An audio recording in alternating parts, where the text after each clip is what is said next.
آئیے آج ایک ایسی کہانی سنتے ہیں جو سخاوت کے دو بالکل مختلف لیکن ایک جیسے گہرے انداز کو بیان کرتی ہے۔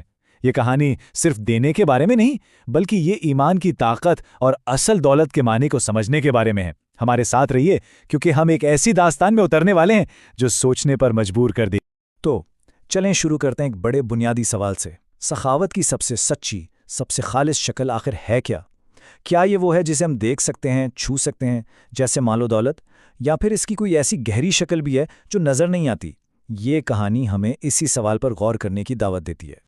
تو ہماری کہانی شروع ہوتی ہے ایک بہت ہی شاندار دعوت سے۔ یہ دعوت حضرت عثمان غنی رضی اللہ عنہ نے نبی کریم صلی اللہ علیہ وسلم کے لیے رکھی تھی۔ لیکن سنیے، یہ کوئی عام دعوت نہیں تھی۔ یہ ایک گہری عقیدت اور ایسی سخاوت کا مظاہرہ تھا جس کی مثال ملنا مشکل ہے۔ حضرت عثمان کا جو منصوبہ تھا وہ واقعی بہت ہی کمال کا تھا۔ انہوں نے صرف دعوت نہیں دی بلکہ جب نبی کریم صلی اللہ علیہ وسلم ان کے گھر کی طرف آ رہے تھے تو وہ آپ کے پیچھے چلتے ہوئے آپ کا ہر ایک قدم گن رہے تھے۔ اور نیت کیا تھی؟ ہر قدم کے بدلے میں ایک غلام کو آزاد کرنا۔ یہ صرف سخاوت نہیں تھی، یہ تو ایک گہرا روحانی عمل تھا۔ اور یہ جو مکالمہ ہوا، یہ کتنی خوبصورتی سے حضرت عثمان کی خالص نیت اور ان کی عظیم سخاوت کو ظاہر کرتا ہے۔ یہ کوئی دولت کی نمائش نہیں تھی بلکہ نبی کریم صلی اللہ علیہ وسلم کے لیے ان کی گہری محبت اور عقیدت کا اظہار تھا، عمل اور ایمان کا ایک زبردست امتزاج۔ تو دیکھیں، ایک طرف تو ہمارے پاس مادی سخاوت کی یہ اتنی بڑی مثال ہے، لیکن کہانی یہاں ختم نہیں ہوتی۔ اب آئیے اپنا زاویہ بدلتے ہیں اور سخاوت کی ایک بالکل مختلف شکل دیکھتے ہیں، ایک ایسی شکل جو ایمان اور توکل کی گہرائیوں سے نکلتی ہے۔ تو ہوا یہ کہ حضرت عثمان کی اس دعوت کے بعد جب حضرت علی رضی اللہ عنہ گھر آئے اور انہوں نے حضرت فاطمہ رضی اللہ عنہ کو سارا ماجرا سنایا تو ان کے دل میں بھی نبی کریم صلی اللہ علیہ وسلم اور ان کے صحابہ کی میزبانی کی ایک شدید خواہش پیدا ہوئی۔ اور یہاں آتا ہے کہانی میں بہت بڑا موڑ۔ حضرت عثمان کی طرح ان کے پاس دولت نہیں تھی، ان کے پاس جو تھا وہ اس سے کہیں زیادہ طاقتور تھا، خالص ایمان اور اس بات پر کامل یقین کہ اللہ ان کے لیے کوئی نہ کوئی راستہ ضرور بنائے گا۔ یہ دعا ان کے توکل اور ایمان کی گہرائی بتاتی ہے۔ انہوں نے اپنے وسائل کی کمی کو رکاوٹ نہیں بننے دیا بلکہ اپنی امیدیں سیدھی اللہ سے جوڑ لیں، یہ یقین رکھتے ہوئے کہ وہ ان کی خواہش ضرور پوری کرے گا۔ یہ خالص ایمان کا ایک بے مثال لمحہ ہے۔ تو اس خالص دعا کے بعد جو کچھ ہوا نا، وہ کسی معجزے سے کم نہیں تھا۔ یہ وہ لمحہ ہے جہاں ایمان مادی دنیا پر غالب آ جاتا ہے اور جو ناممکن لگتا ہے وہ ممکن ہو جاتا ہے۔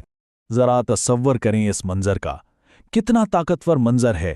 خالی برتنوں کو صرف ایمان کے سہارے چولہے پر رکھنا اور پھر اللہ کے فضل سے ان کا بہترین کھانوں سے بھر جانا۔ یہ توکل کا عملی نتیجہ تھا، ایمان کا ایک ٹھوس ثبوت۔ پھر جب نبی کریم صلی اللہ علیہ وسلم اپنے صحابہ کے ساتھ تشریف لائے تو سب حیران رہ گئے۔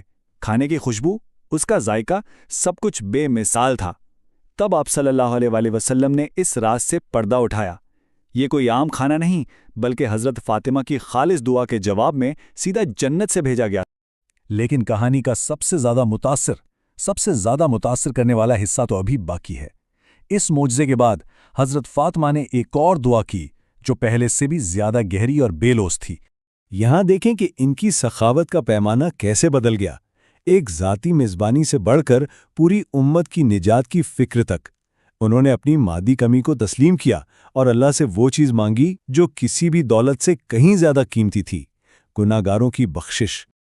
اور اس بے لوث دعا کا جواب وہ فوری آیا اور بہت شاندار تھا۔ حضرت جبرائیل علیہ السلام اللہ کا پیغام لے کر نازل ہوئے، ایک ایسا پیغام جو خالص نیت کی طاقت کو ظاہر کرتا ہے۔ یہ ناقابل یقین ہے، نبی کریم صلی اللہ علیہ وسلم کے ہر ایک قدم کے بدلے ایک یا دو نہیں بلکہ 1000 گناہگاروں کو جہنم کی آگ سے آزادی عطا کی گئی۔ یہ خالص ایمان اور بے لوث دعا کی بے پناہ طاقت کو ظاہر کرتا ہے۔ تو آخر میں یہ سوال ہمارے سوچنے کے لیے ہے کہ ہم اس پوری کہانی سے کیا سیکھتے ہیں۔ یہ کہانی ہمیں سکھاتی ہے کہ حقیقی سخاوت صرف مال و دولت خرچ کرنے کا نام نہیں بلکہ خالص نیت اور اللہ پر کامل بھروسے کا نام ہے۔ یہ ہمیں یاد دلاتی ہے کہ ایمان کا ایک چھوٹا سا عمل بھی کائنات کی سب سے بڑی کامیابیوں میں بدل سکتا ہے۔